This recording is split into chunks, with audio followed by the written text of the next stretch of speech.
This NFL Week 10 preview of Old Fashioned Football on the Sports Gambling Podcast Network is brought to you by Underdog. Underdog's got a brand new offer for new customers. Play just $5 and get $100 in bonus funds when you sign up using our code SGPN. Hey, what's up? This is Sam Acho, and you're listening to Old Fashioned Football.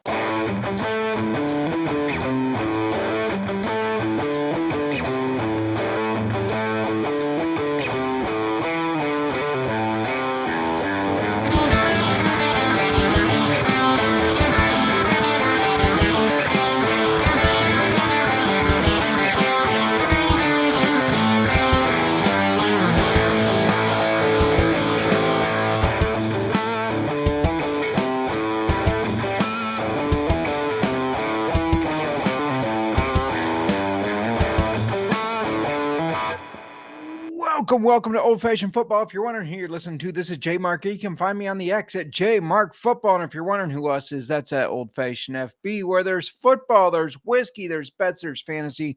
What more could you want? I'll tell you what more you could want. You could want my co-host to be feeling better and back. That's right. If you're on YouTube, you've already figured out that no Miranda this week again. Still sick. She said she maybe could have done it, but you would have heard her coughing up a lung. About 20 times in the podcast was her estimation, and nobody wants to hear that. Also, if you're on YouTube, you can see that I have a very hairy mic, and no, that's not an innuendo. I'm just seeing that the hairs on my microphone cover there, very bothersome. That kind of stuff bothers me. I don't know why. What's up? It's week 10. So if you're in fantasy football, we're getting deeper and deeper and closer to the playoffs. Playoffs? You want to talk about the playoffs? If you are a bettor, we can continue to bet. I mean, you can bet on everything all year, so don't worry there. We got plenty of bets coming at you. A little bit of fantasy advice. I took some notes from Miranda, got some of her fantasy notes, kind of asked her like what was what. And yeah, I am drinking some whiskey. I'm not going to be reviewing whiskey. I like to keep that for when we're both here. But we do have this one that she'll be better next week. She's got to be, right? We'll have this Amador rye whiskey finished in port casks. Excited to do that one. Excited to try it in an old fashioned. Shout out to the chat, Channing, giving the cheers, brother, up north in Canada there. Kathy says, we are ready. And Jamie saying, no, Miranda is still sick. I know, I'm bummed as well. It's always harder talking to yourself. It's harder talking to yourself, but you got to do what you got to do. Speaking of talking to yourselves, some teams are going to be talking to themselves on the bye week, including the Bengals, the Chiefs, the Cowboys, and the Titans. So if you got those teams in your fantasy football leagues, make sure you replace them. Jamie saying, we only show up for Miranda dropping knowledge. That's why I took some notes from her. I know that. That's why I took notes from her, so that I had some of her knowledge. I was just like popping in about every 10 seconds to, hey, what do you think of this guy? And I'm fucking working here. Get out of my office. Anyways, quick update on my Chicago Bears, because I already said the Bengals, and we beat the Bengals in a game that should not have been how it was, but we beat them.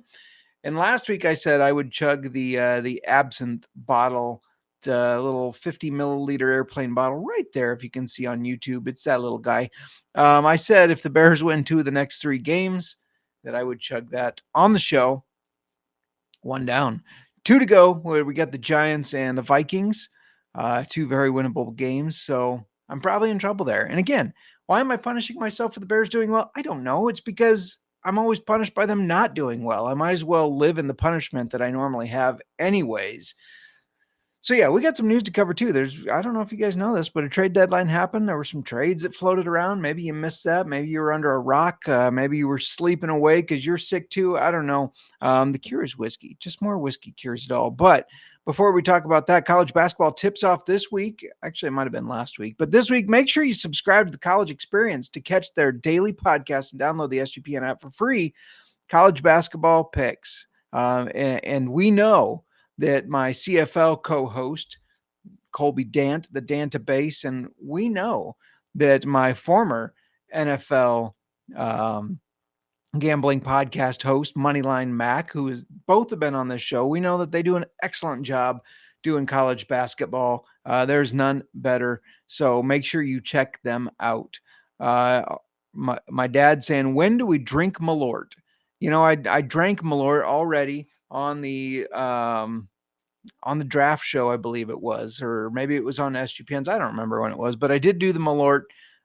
Did not like that. But that's maybe week 18. The Bears might make the playoffs. If they miss it, I'll get a little mini bottle of Malort and drink it. We'll cross that bridge when we get there. Let's talk about this news where we had all sorts of trades. A couple of receivers here. Jacoby Myers, he was traded from the Raiders to the Jaguars, one of the Raiders' top targets at the receiver position. I mean, we're not talking Brock Bowers here, but one of their top targets getting traded to the Jaguars.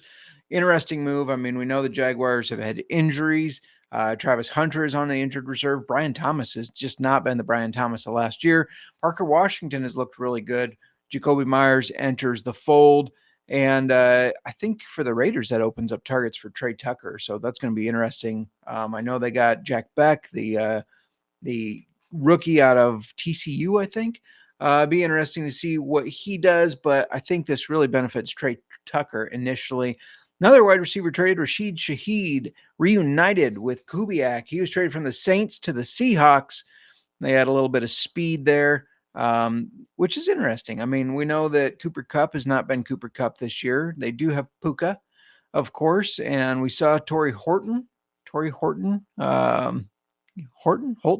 Anyways, he came out of nowhere with 2 touchdowns last week, it felt like. So that was interesting. Also, I know we really don't talk a lot of defense here, but shutdown corner Sauce Gardner was traded to the Colts from the Jets, and in turn, the Colts sent A.D. Mitchell.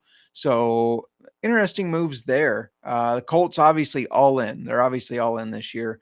And then I did have to hit on this before I talk about injuries, not a trade, but the Cardinals have decided to stick with Jacoby Brissett as their starter. Now, this was really weird because they announced that they were going to move forward with Jacoby Brissett as the starter, but then they said, well, Kyler Murray's going on injured reserve. Now, you would think if it was truly an injury, they would say, hey, we're putting Kyler Murray on injured reserve. Brissett's going to continue to fill in for him. Why announce Brissett's going to be the starter moving forward if this was not a benching? This feels like a benching. Feels like it's I don't know. It feels, what would the kids say, a little sus.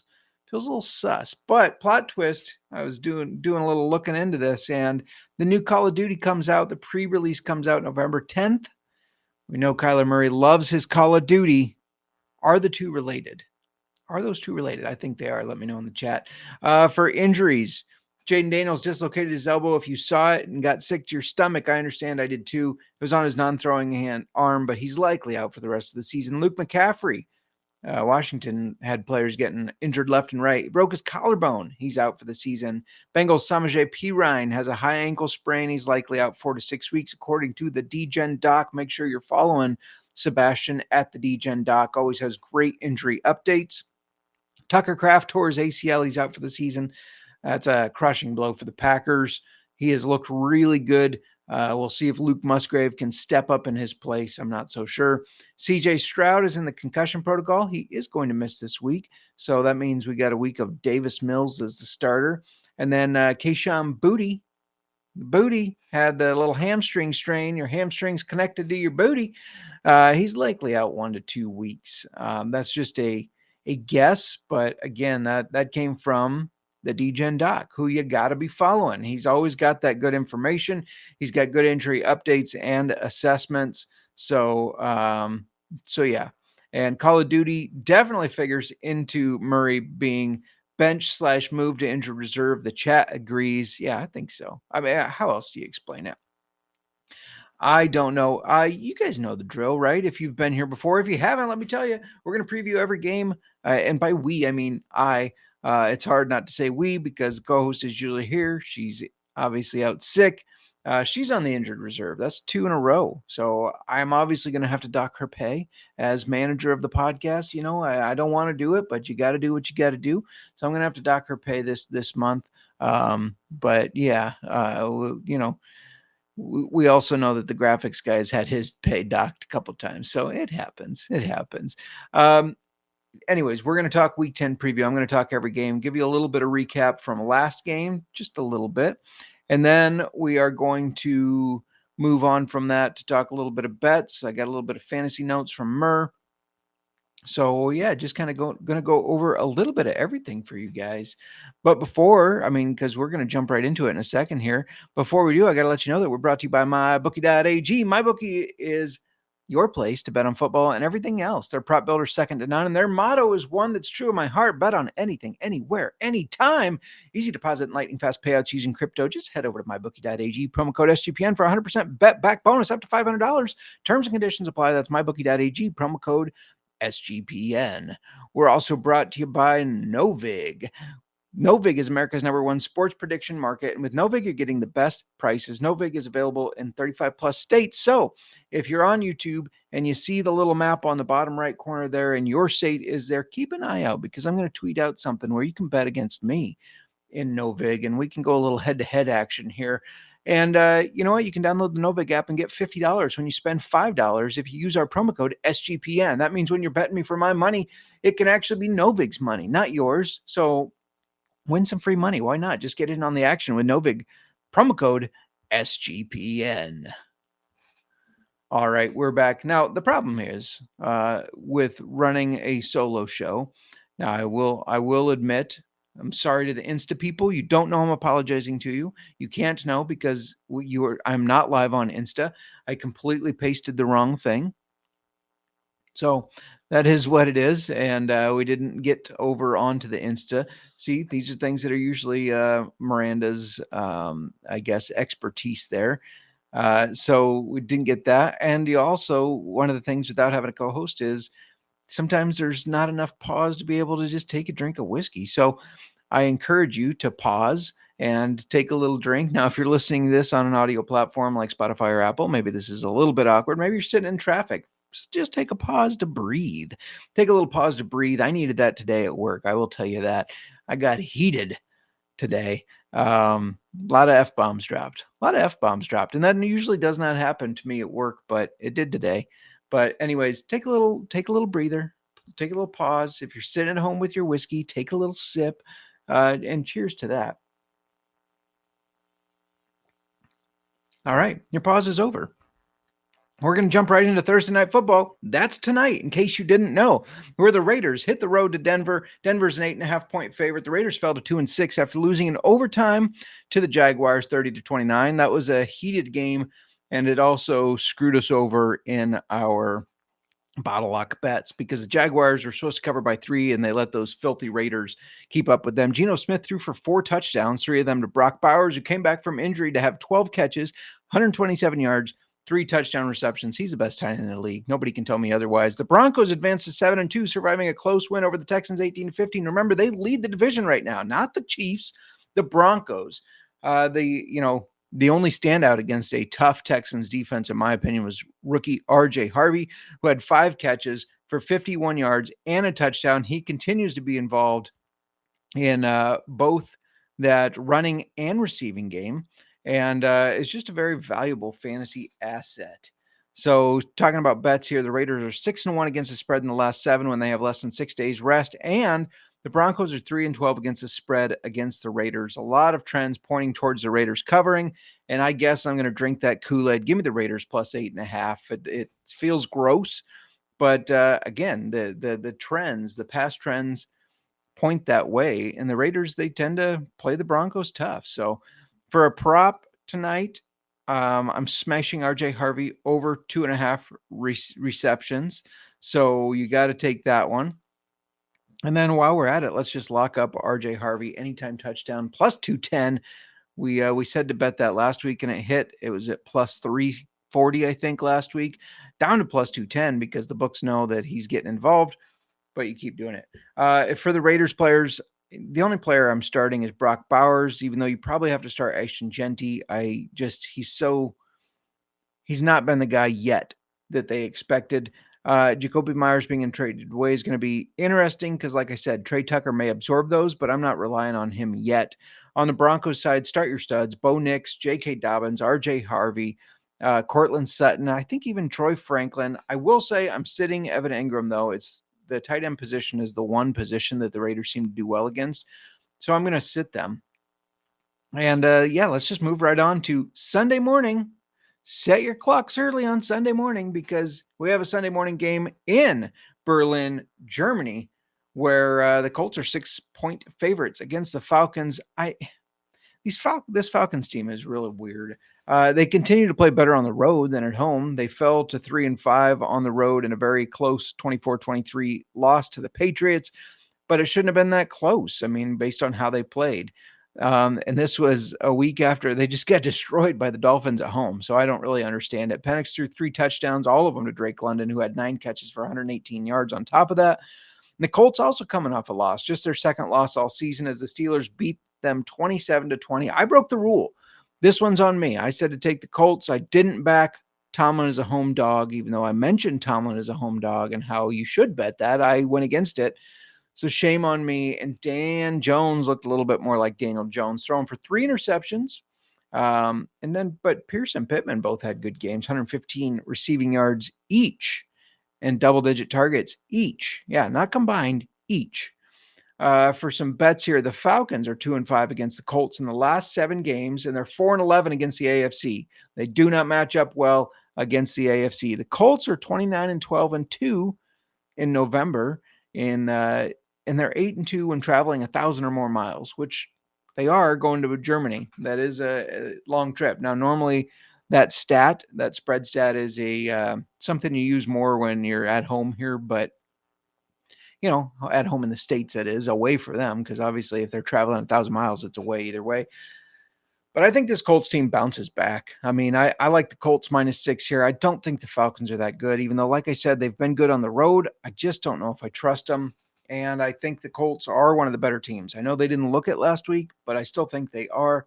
So yeah, give me the Colts -6. And then for a prop, Alec Pierce has over 3.5 catches in 4 of 7 games this year. And he's had 2 games in the last 3 where he's had over double-digit targets. Jones obviously is liking throwing to him. So give me Pierce over 3.5 receptions at +140. He's got double-digit targets in 2 of the last 3. We're only asking him to catch 4 balls. I think he can do that. For fantasy football, so this one's going to be interesting. If Sauce Gardner plays, the news Colt after that trade deadline, if he plays, he may shadow Drake London around and slow him down. However, you don't sit Drake London. We all know that. However, a guy you also should not sit. I know Miranda, she should be here to say this. This is not from her notes. This is from mine. The Colts are bad against the tight end. So give me Kyle Pitts to have a big game. And then as far as the Colts, it's just too simple. Start your studs. Daniel Jones, Jonathan Taylor, Michael Pittman, Tyler Warren. Also, obviously, I like starting Alec Pierce after I talked about him in the bet section. I know the Falcons have been solid against receivers, so they may lock Pittman down a little bit, leaving Pierce open more. Makes me love that bet even more. Let's continue right along because why not, right? The Giants at the Bears, where the Bears are 3.5-point favorites at home. Giants fell to 2-7 last week after losing 34-24 to the Niners. I know Nick Fortune didn't have any belief in his 49ers, but I believed in them, and I said they were going to win that game easily. They did. And we all wondered how that backfield would look like without Cam Scatterby, and we, me included, thought Tyrone Tracy would be the guy. But it was Devin Singletary who carried the ball more. He ran the ball 8 times for 43 yards to Tyrone Tracy's 5 times for just 18. So that's interesting. Keep an eye on that. Pick up Devin Singletary if he's still available. He was still in a lot of leagues that I saw. He was still out there. And then as far as receivers, Wan'Dale Robinson remains one of the top targets. He had 9 catches on 11 targets, but just for 46 yards. So the Bears are coming off that win. I already kind of mentioned a little bit. 47-42. I had a heart attack multiple times during that game, I think. Caleb Williams threw for 3 touchdowns. He caught a touchdown. He had 2 catches for 20-some yards. Rome Odunze, 0 catches. Now, I did not have Caleb Williams catching more passes than Rome Odunze on my bingo card, but apparently that's what happened. But this story was about the rookies, man. Colston Loveland, he had 6 catches for 118 yards, 2 touchdowns. And that's the guy we hoped for when they drafted him. I mean, y'all know if you've listened, I was against this draft pick, right? But that's the guy we hoped for, and that's the guy that showed up finally. And then another guy that showed up, Kyle Monangai, 7th round pick, Kyle Monangai filling in for Swift. He had 26 carries for 176 yards. He's 6th or 7th as far as rookie running backs, as far as yards this year. Quite impressive given that there were 22, I think, running backs taken ahead of him. I believe that was the stat I read. Speaking of stats, let's talk about a little stats with bets. The Giants are 4-11 on the road against the NFC in the last 15. They're also 2-8 against the spread against an opponent coming off a win. The Bears are 6-1 as favorites in the last 7. We actually win the games are favored to win, which is nice. And 7-3 after a straight up win. Just like last week's Bears game, my lock is the over. Both these defenses are struggling, so give me the over. And then for props, Swift is back, and suddenly the books go, man, Monangai, his rushing total is down to 40.5, even though this is more of a 50-50 split. Before Swift was injured, we saw it was becoming more of a 50-50 split. And even though the Giants are one of the worst teams against the run, allowing 120 rushing yards per game to running backs, Monangai over 40.5 rushing yards is a smash lock at minus 108. And he's got an anytime touchdown price at plus 160 that I'm locking up too. Start your studs in this one. I expect Rome Odunze to bounce back in a big way. So I would absolutely start Odunze. Don't give up on him. I also like Theo Johnson for the Giants, that tight end there. We've struggled a bit against tight ends, and Danny. It's not Daniel Jones. Wow. Sorry, Giants fans. That's my bad. Jackson Dart, not Daniel Jones. Jackson Dart, the quarterback for the New York Football Giants. He likes sort of the tight ends. I mean, we've seen that. So, yeah, Theo Johnson is a guy that is maybe a little bit of a deeper play, or maybe your tight end is on a bye. Look at Theo Johnson. I think he could have a nice game. Next up, we got the Bills at the Dolphins. The Bills are 9.5-point favorites on the road. They just beat the Chiefs in the regular season again. I mean, this just keeps happening, right? They beat the Chiefs in the regular season. It's what the Bills do. They won 28-21, advancing to 6-2. James Cook had a great day running for 114 yards. Dalton Kincaid, led the receiving corps there. 6 catches, 101 yards, and a touchdown. Now, the Dolphins, who are hilariously bad, just lost to the Ravens 28-6. They looked like they were getting back on track, beating Atlanta 2 weeks ago, and then they show up and do 28-6. So good for you, Dolphins. 2 ahead, 0 touchdowns and an interception. Achane had 67 rushing yards. Waddle had 6 catches for 9 targets for 82 yards. It's a mess there. But listen to these stats. Listen to these. The Bills are 1-7-1 against the spread on the road after playing Kansas City. If you're unfamiliar with betting, if you want to break this down to betting 101, what does that mean? It means when the Bills play Kansas City and the next week they go on the road, they've only covered 1 time in the last 9 times. 7 of the times they didn't cover, and 1 of the times it was a push. They're also 0-7. They have not covered at all in the last 7 against teams that are being outscored by opponents more than 6 points per game. That's a wild stat. That means when they play an inferior opponent, they aren't covering. In the last 7, they haven't covered. Very interesting. The Dolphins, however, 9-1 at home in November, 7-3 at home in the second game of the season versus an opponent. This is the second game of the season. The Bills won that first one 31-21. The Bills were 11.5-point favorites there. You do the math. The Dolphins lost by 10, so they covered that game too. It feels gross. I'm taking the Dolphins to cover plus 9.5.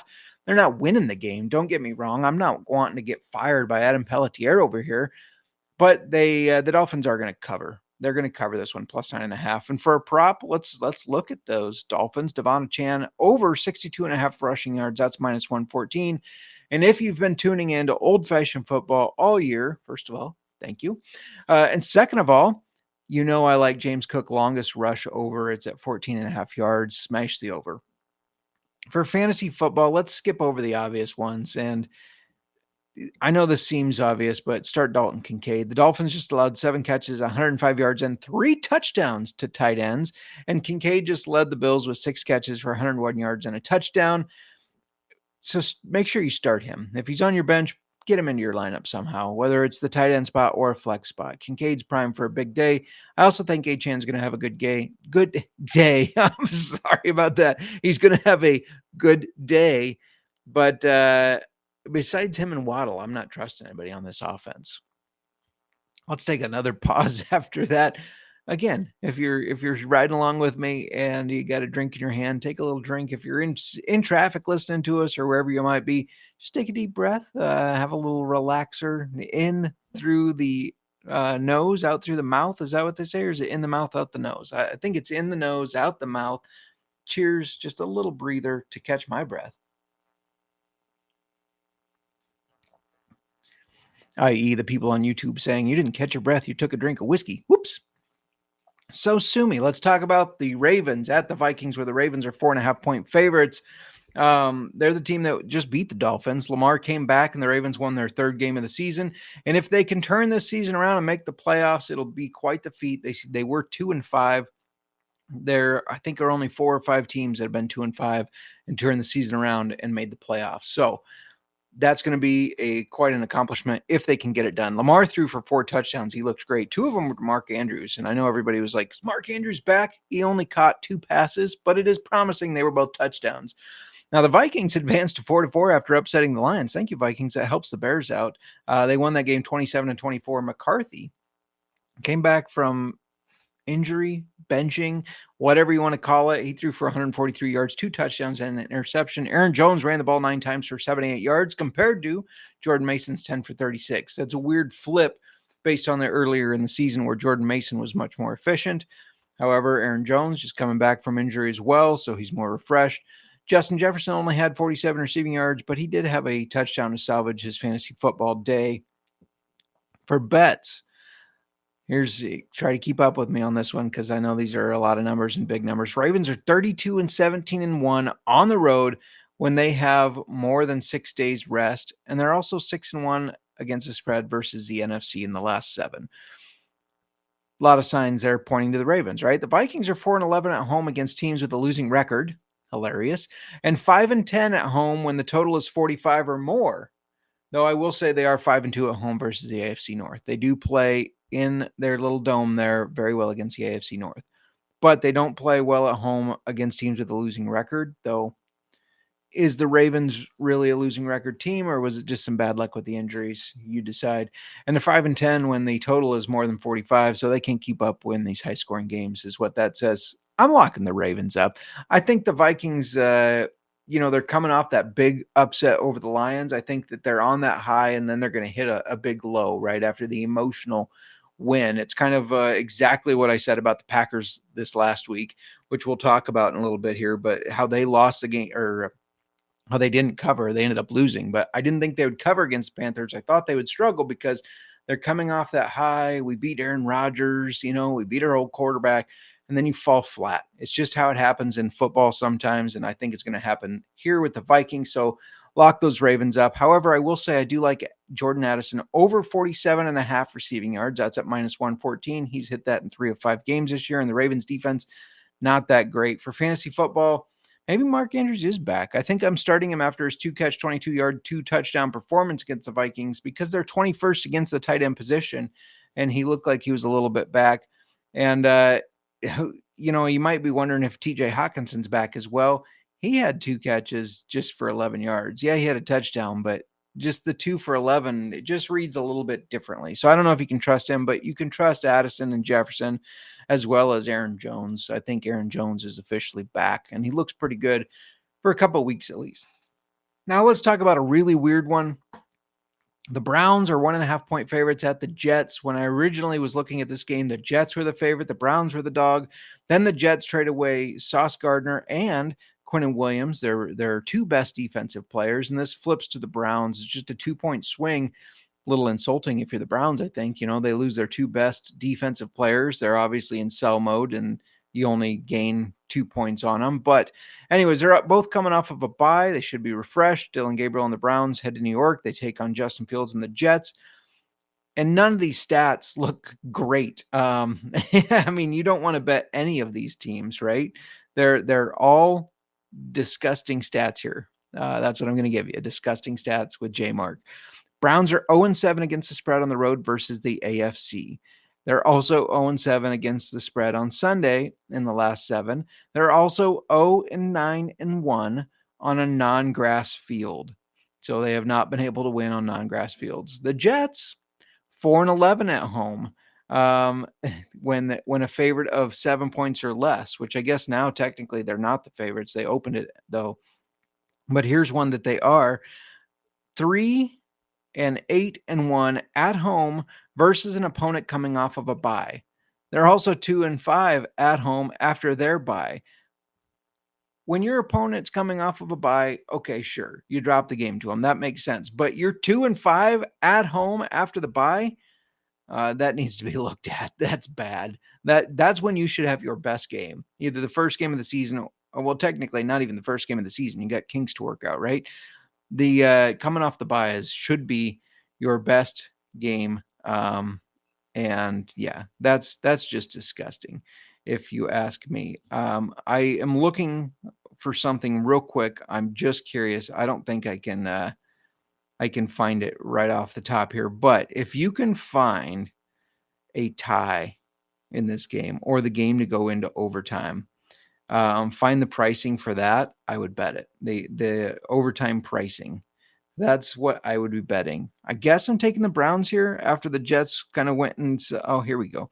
Will there be an overtime? 12-1. Yes. Take that, because I think it's going to be a low scoring, disgusting game. I think these teams are evenly matched, even though one just had a big time fire sale. Browns, Jets, overtime, 12-1. Take that. I'm also going to say Browns -1.5 for a prop. David Njoku over 38.5 receiving yards at -114. The Jets are allowing 42 receiving yards to tight ends per game, and Fannin sounds like he might be limited or out due to injury. For fantasy football, with all the changes on the Jets defense, losing their two best players, not their best players, their best players, I'm going to start Quinshon Judkins and David Njoku. I don't know if I trust anybody else. Maybe Jerry Jeudy. He's obviously going to be playing against an easier defense now. For the Jets, I don't know if I'm starting anybody. Even Breece Hall. I mean, if I don't have any better options, I'm throwing him in. But the Browns are second against running backs, and he's been so hit and miss this year anyways, that if I have a better option, I'm taking the better option, right?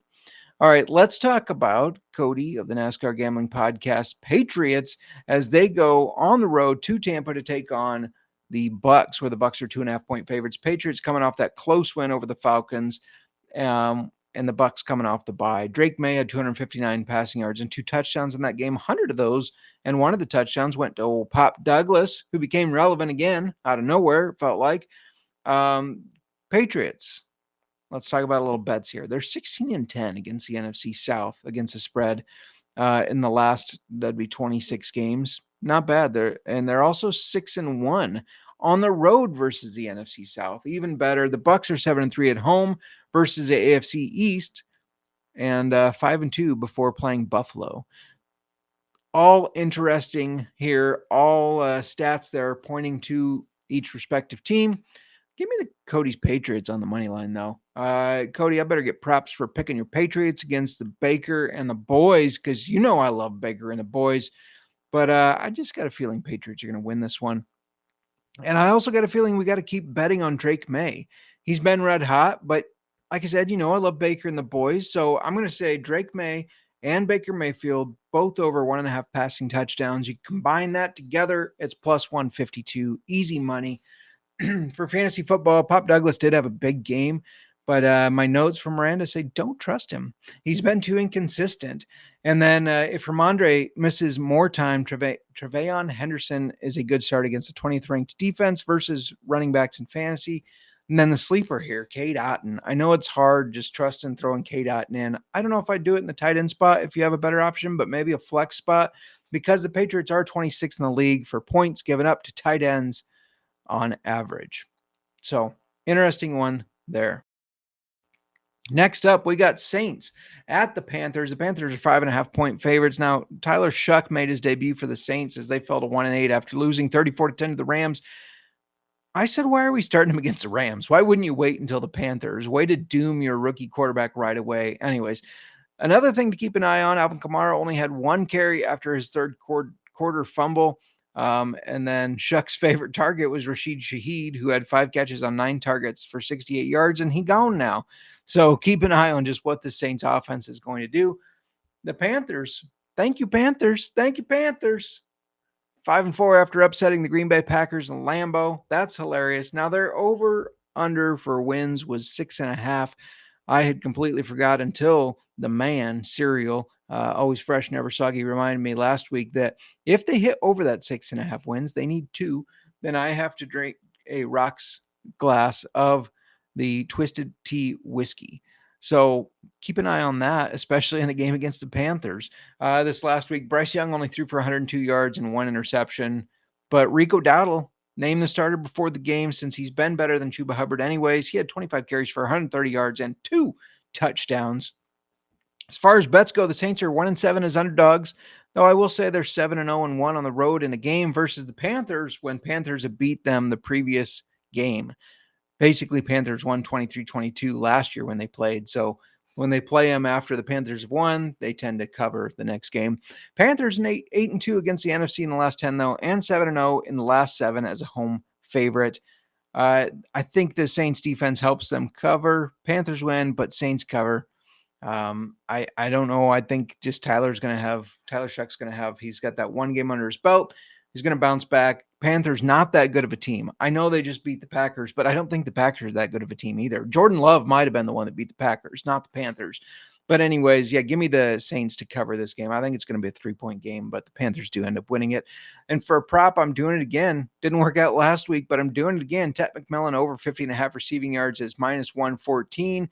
You hit the big times when you get a spammer, right? So thank you, Mr. Spammer, for whatever you just said on video game, clock, football, clock, video game. Yeah, all that crap. So we'll just put you in a little timeout because why not? Just clicking all the buttons to put him in a timeout. Anyways, Tet McMillan over 50.5 receiving yards, -114. For fantasy football, we'll see if Kamara stays on their shit list. However, the guy that I am throwing in, if I'm starting any Saint, it's Taysom Hill. We know he throws the ball. We know he runs the ball. We know he catches the ball, and he's starting to get some more consistency. He's got to get in there to help Shuck out, right? He's a veteran quarterback, tight end, running back, wide receiver, whatever you want to call him. So he's got to get in there to help him out. And I think he also ends up getting some of those targets that were freed up by Shaheed getting traded. And for the Panthers, you're starting Dowdle and Tet McMillan, but probably nobody else. We've got one more morning game, early game.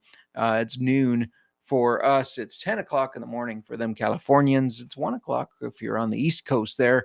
I would hate to wait till I don't even like wait until noon to watch the game. So wait until 1 sounds terrible. 10 sounds agreeable. I wouldn't mind, getting up, having a couple cups of coffee, and then watching football. That works out with my schedule. The Jags hit the road to face the Texans. The Texans are 1.5-point favorites. Jags coming off that OT win over the Raiders that we already talked about. They're now 5-2. No Travis Hunter. Obviously. So Parker Washington, the guy that I said would step up, stepped up, 8 catches for 90 yards on 9 targets. That's why I told you to start him. The Texans fell to 3-5, losing to the Broncos. CJ Stroud left that game with a concussion, though they did play pretty well with Davis Mills. He looked decent as a backup. He threw for 137 yards. They kept that game close, especially because their defense is really good. But they still can't run the ball. They can throw it, though. Dalton Schultz had 6 catches on 8 targets for 77 yards, and Nico Collins, 7 catches on 11 targets for 75 yards. So that's an interesting one to see how they continue to progress, I guess, with Davis Mills, right? The Jags are 8-2 in the last 10 versus the AFC South and 6-1 against the spread on the road after a straight-up win. The Texans are 3-12 before playing Tennessee, including 2-8 at home. But they are 6-2 playing Jacksonville after the Jags had beat them in the prior game, which they did. So, however, Stroud's not playing. I don't believe in Davis Mills. This Texans defense is very good. I might like the under here, but my official play, my lock is the Jags to win this game as dogs. And for a prop, speaking of win this game, they win it by controlling the clock and establishing the run. Travis Etienne over 57.5 rushing yards at -114. He's coming off an 84-yard performance, and the Texans are allowing 74.62 rushing yards per game. 2 running backs.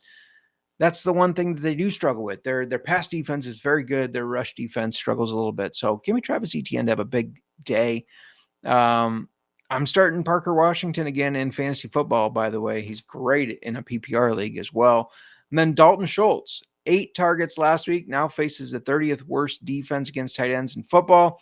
He's going to overachieve his projected points this week. I muted myself in time, but if you were on YouTube, you watched me sneeze. So shout out to Quinnen Williams, who just got traded from the Jets to the Cowboys. However, he was famous for, during one of his rookie interviews, he sneezed, blessed himself, and thanked himself. It was, achoo, bless you, thank you, without missing a beat, just all to himself. More of this crap. I don't understand why the more spammers are getting into the chat, but they are, and we ain't got no time for that. Hey, before I tell you about these afternoon games, got to let you know that we're brought to you by Underdog Fantasy. Underdog is your home for pick'em entries where you can win up to 500 times your money. Follow our socials for a special Underdog play for this weekend. And Underdog's got a brand new offer for you. For new customers, which might be you. Play just $5 and get $100 in bonus funds when you sign up with code OFFSGPN. You also get an instant pick'em special. I believe tonight's is Bo Nix over half a yard passing. I think he gets it. Just a gut feeling. I think he gets it. We're also brought to you by Rhythm, and Rhythm is crushing it in college football and NFL with picks and props. Rhythm's also giving away weekly cash prizes just for tracking your bets in the app. That's all you got to do, man. Track 5 bets of the same type from any model you build, and you could win $1,000. Just use promo code SGPN25 when you download the Rhythm app for 25% off your first month. Download Rhythm and use promo code SGPN25. All right. We should continue on. Shout out to the spammers that were in the chat. We haven't had spammers for quite a while. Don't know if that means you made it big or what. I don't know how they find you, but it's annoying as hell. And but shout out for the views, right? I mean, stick around and listen, even though I blocked y'all. Let's talk about these afternoon games real quick before I get you out of here. The Cardinals on the road to Seattle to play the Seahawks, who are 6.5-point favorites. The Cardinals advanced to 3-5, beating the Cowboys. Amari Democrado all of a sudden led the backfield, 14 carries, 79 yards. I'm done guessing on this backfield, man. I thought it was going to be Bam Knight. It was not. They thought Michael Carter would be involved. He was not. Democrado had the catches. We just want Trey Benson. Can we just get Trey Benson back? Let's get Trey Benson back so that we can get some steady production out of the running back position, because we know he will be the starter. Marvin Harrison had a good day, though. Speaking of good production, he had 7 catches on 10 targets for 96 yards and a touchdown. The Seahawks coming, they're 6-2 after coming off that beatdown that they gave the Commanders. That was a dominant game. Sam Darnold was 21 for 24 for 330 yards and 4 touchdowns. 21 for 24, the same dude that used to see ghosts in the defenders there. What? 4 touchdowns. He hit Cody White for a touchdown, Elijah Arroyo, and Torrey Horton twice. Guy that I said earlier that I was like, Torrey Holton. Just he came out of nowhere. I didn't expect it. But Cooper Kupp, right before the game, was called inactive. And yeah. Anyways, let's talk about a little bit of bets here. The Cardinals are 9-1 as a road underdog and 17-8 on the road when the total is 45 or more. The Seahawks are 2-8 against the spread at home when they're on a win streak of 3 games or more, like they are now. They're also 2-8 at home when their opponent is coming off a loss of more than 6 days rest. Less than 6 days rest, which the Cardinals are. They played Monday night. They're also 5-10 at home against the NFC West. The stats are telling me to do it. Don't blame me. Because I did not follow the stats last week with these Cardinals, and they covered and won. So I'm going to do it this week. I'm going to follow the stats. Cardinals plus 6.5. I also like Trey McBride under 6.5 catches at plus 100. He's only gone over this 3 times this year, and the Seahawks are only allowing 6.6 catches per game to tight ends. I'm sticking with fading the big number. 6.5 is a big number for tight ends, and you get the plus money. I know he's a stud, but I'm just fading it for betting wise. I'm like I said, for fantasy football, start your studs, sit the duds. I'm staying away from the Cardinals backfield. It's too hard to get a read on. If Kupp misses again, I know Rashid Shaheed just showed up and he might get involved, but I'm at least throwing Torrey Horton in a flex one more time in deeper leagues after his 4-catch, 48-yard, 2-touchdown performance. And then for really deeper leagues, if you had maybe Tucker Kraft and you don't have another option, Elijah Arroyo, who had not a yo-yo, Arroyo had a touchdown in each of the last 2 games. I called the one last week. I told you that he was going to have a touchdown. He did. So yeah, I would start him in deeper leagues if you don't have any other options. All right, let's continue on. Rams, 3.5-point favorites at the 49ers. They're coming off a 34-10 dominant win over the Saints. Stafford threw 4 touchdowns, 2 of them Devontae Adams, 1 to Puka, 1 to Tyler Higbee. And Kyron Williams also ran for 114 yards and a touchdown. The 49ers, of course, coming off that win over the Giants that we already talked about. They're now 6-3. Brock Purdy's close to coming back. Is he going to be back? I don't know. But in his absence, Mac Jones threw for 2 touchdowns, 1 to CMC, 1 to Juwan Jennings. CMC also added 106 yards on the ground and a touchdown. So for betting wise, the Rams are 8-2 against the spread on the road versus the NFC West. They're 13-2 in the last 15 Sunday games. They're 5-0 as favorites of 7-point favorites or less. 49ers 1-14 after a straight up win and 0-10 at home after a straight up win. They're also 0-7 in the last 7 as underdogs of 7 points or less. That is telling you to take those Rams. So take those Rams and let's go CMC and Kyron Williams, both 50+ rushing yards. That's plus 106. They did it last time these two teams played. Feels like an easy one to me. So yeah, give me that at plus 106. I love getting plus money. I know it's not big plus money, but it's a very attainable bet and you get plus money, right? And then this is easy. Start to studs. If Pearsall misses yet again, Juwan Jennings, Kendrick Bourne, those guys are in play. Lions at the Commanders. Lions 8.5-point favorites after their embarrassing home loss to the Vikings. I mean, that was kick the trash can. Fucking embarrassing. They should have won it. They fell to 5-3. Goff had 2 touchdown passes to Laporta and Jameson Williams, but Monty and Gibbs only ran for a combined 65 yards. Very unusual for this team. The Commanders not only, of course, lost to the Seahawks 38-14, but lost multiple players to season-ending injuries. It's just a rough game to watch for Commanders fans. About the only positive thing, though, was Chris Rodriguez in the backfield carried the ball 12 times for 65 yards and a touchdown. I said, don't start Bill Krosky-Merritt. He had 12 carries for 38 yards. I was right. I hope you listened to me. For betting, Detroit is 12-3 on the road as a favorite. They're 20-5 on the road when the total is 45 or more. Commanders 1-6 against the NFC, 1-6 before playing Seattle. Everything points towards Detroit. This is a big revenge from their loss. It's easy money to me. It's great for teasers as well.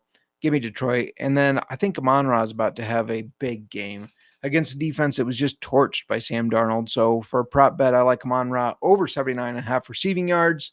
That's at minus 114. Don't have a lot of notes from Murph on this one for fantasy football. Just says start all your Lions players. I like that. I mean, that's fair. And then for the Commanders, not trusting any of them, even though you probably have to start Debo. I get that. Let's move on to Sunday Night Football, where the Steelers head to LA to play the Chargers, where the Chargers are 3-point favorites. The Steelers bounced back from their loss to the Packers, beating the Colts 27-20, advancing to 5-3. And the defense really was the story for the game, as they only threw for 203 yards. They ran for 38, though Jalen Warren did run for 2 rushing touchdowns. The Chargers, they stumbled around, but ended up beating the Titans 27-20 to become 6-3 in a game where they faced one of the worst rush defenses, and we went all in on Kamani Vidal. He had 12 carries for 30 yards. That was it. In fact, Jarrett Patterson ran the ball for more yards, 9 times, 44 yards. Quentin Johnston bounced back. My bad. I said don't play him because you couldn't trust him. Well, he got 4 passes for 53 yards and a touchdown. This is becoming one of those situations where it's hard to know who to trust. I mean, McConkey only had 9 points, right? Miranda Gadsden got involved again, but didn't have as big of a game as he's been having. Keenan Allen had a mediocre day. Quentin Johnston stood up. They've got a lot of weapons, man, and they like to run the ball. It's hard to trust them. You got to play them, I think, because they have so much upside, but be prepared for that floor that they have. All right, let's look at the bets. The Steelers are 7-0 when traveling 1,500 or more miles, 8-2 against the spread against the Colts. Or against the Chargers, sorry. The Chargers are 1-5 on Sunday and 3-12 against the AFC North. They don't match up against this AFC North very well. I doubted Tomlin as a dog last week. I'm not doubting it again. I know he's not a home dog this week, but I'm still not going to doubt him as the dog. Give me the Steelers to cover this game. But for a prop, give me Keenan Allen anytime touchdown at plus 190. By the way, speaking of anytime touchdowns, I have an anytime touchdown article that comes out each week where I give you my 5 favorite anytime touchdown bets.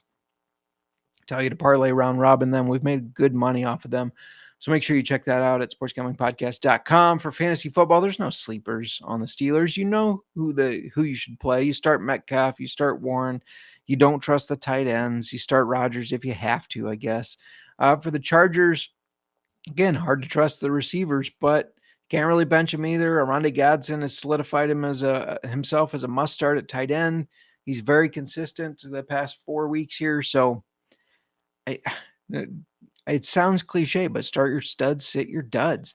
Last game, Monday Night Football, Eagles at the Packers, where the Packers 2.5-point favorites after losing to the Panthers. That's insulting to the Eagles, who are just coming off their bye. Packers are 5-2-1. Jordan Love threw for 273 yards, but no touchdowns and interception because he is garbage. If Caleb Williams made the throw that Jordan Love made, you would have heard about it in every major news line. Every paper would have been talking about how crappy Caleb Williams is, that they shouldn't have drafted him, all this stuff, because it was a scramble around, throw off the back shoulder, right to the Carolina Panthers defender. Terrible throw, but you didn't really hear boo about it. If that was Caleb Williams, they would have roasted him big time. Anyways, Jordan Love's top target was Romeo Doubs, who had 7 catches for 10 targets for 91 yards. And Josh Jacobs, of course, carried that backfield, 17 carries for 87 yards, and the only Packers touchdown. Let's talk about betting a little bit. The Eagles are 8-2 against the spread after a straight-up win. They're also 8-2 on the road in the last 10, and 36-20 on the road after an extended rest. The Packers 9-1 at home against opponents with long rest, so they do play well against teams that are maybe coming off of a bye there. They're also 33-16-1 at home when they're 7-point favorites, but fuck, if I'm trusting them, they shouldn't be the favorites. The Eagles should be the favorites. Wrong team favored. Give me the Eagles money line. I will tweet out a prop on Monday because they don't have any yet.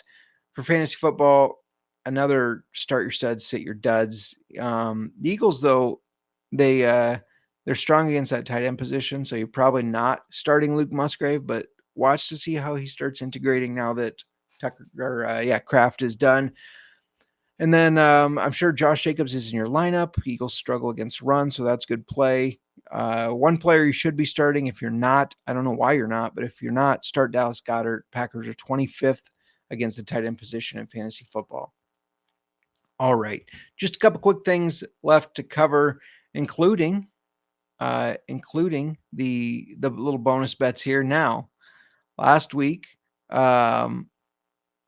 if you're watching on YouTube, you can see our teaser did not hit because the Lions decided to be trash, and our parlay did not hit because the Jags decided they couldn't cover against the shitty Raiders, leaving only $4.53 in our bottle. But we're not going to go buy a $4.53 bottle of whiskey.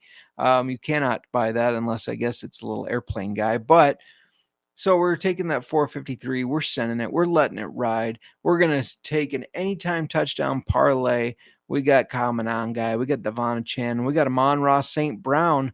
We're riding it all, and it's going to pay us $26.96 so we can start building a better bottle than that Evan Williams bottle and bond, though there's nothing wrong with Evan Williams bottle and bond. In fact, that's what's in my glass right now. So that's what we got for the bottle lock bets. We're also just want to let you know that Keeper's Heart is sponsoring our listener league again. You got to follow us. You got to subscribe. You got to set alerts so that if you want in next year, you could have a chance of winning some Keeper's Heart whiskey. That's right. The winner gets Keeper's Heart whiskey. You also compete against one of their distillers, who is one of the better ones in this league. Speaking of this league, I'm not going to talk about how Miranda beat me, thanks to Bowers scoring 43.3 points for her. Not going to do it. She had the second highest points in the league. I had the third highest. I know what she's thinking. Bummer. But that's what happened. So congrats to her for winning. Also, Cody, Fortune, Hunter, Alex, and Kate, the distiller at Keeper's Heart, had another one. If the season ended today, which we know it doesn't, but if it did, Cody, Fortune, Kate, Miranda, Sebastian, and Channing would all make the playoffs. Cheers, Channing. First fantasy football league and he's gonna potentially make the playoffs. So still anybody's game, though. You know how it is. It's never over till it's over. So make sure you set your lineups. Make sure you're staying sharp. Make sure you're tuning into Old Fashioned Football. Ask your questions if you got them. We got you covered. The game's gonna be starting pretty soon. Good luck in your bets. Good luck in your fantasy football matchups. We all need to notch a win. Right? That's just, we all have to, because we're getting close to the playoffs. No matter if you're at the bottom of the league, top of the league, you gotta do it. So that's all we got today. Now, everybody loved, what is going on? More spam. Are you kidding me? We had a lot of nice feedback for the new send-off music that was provided by our listener and friend Jamie Parag. Parog. I think it's Parog, like a hoagie. So thank you for that. I did have one complaint, and that's from Mr. Paul Stevie, who does the actual music at the beginning of our show, because he refused to be replaced by AI, I guess. So apologies. You had one complaint, and shout out to Paul. We didn't forget about you, but my whiskey is just about gone. Jamie's music is going to take it out. We appreciate him for putting this together. Going once, going twice. Sold. Old-fashioned football. Yeah. Whiskey in the left hand, microphone in the right. You ready for some football tonight?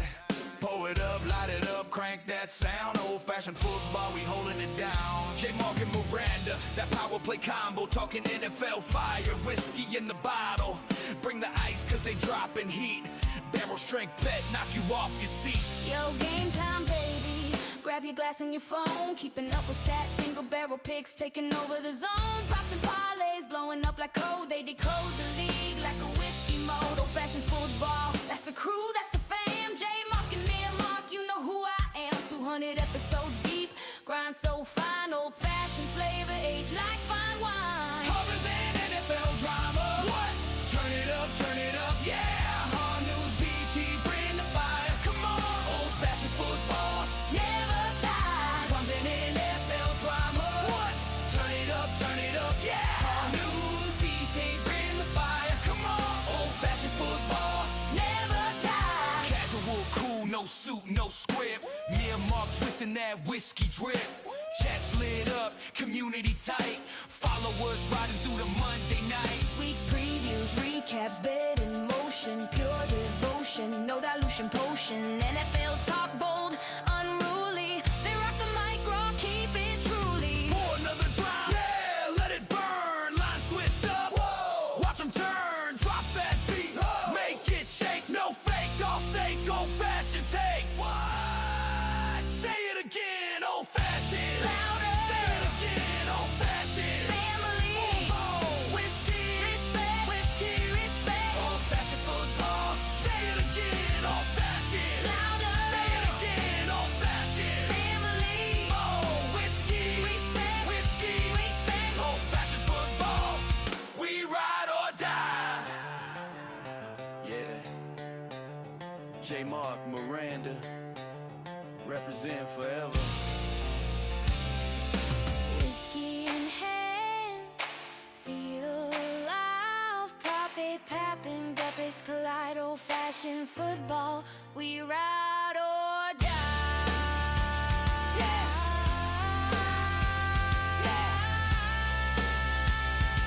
Old-fashioned football. We ride or die. Yeah. JMark, Miranda.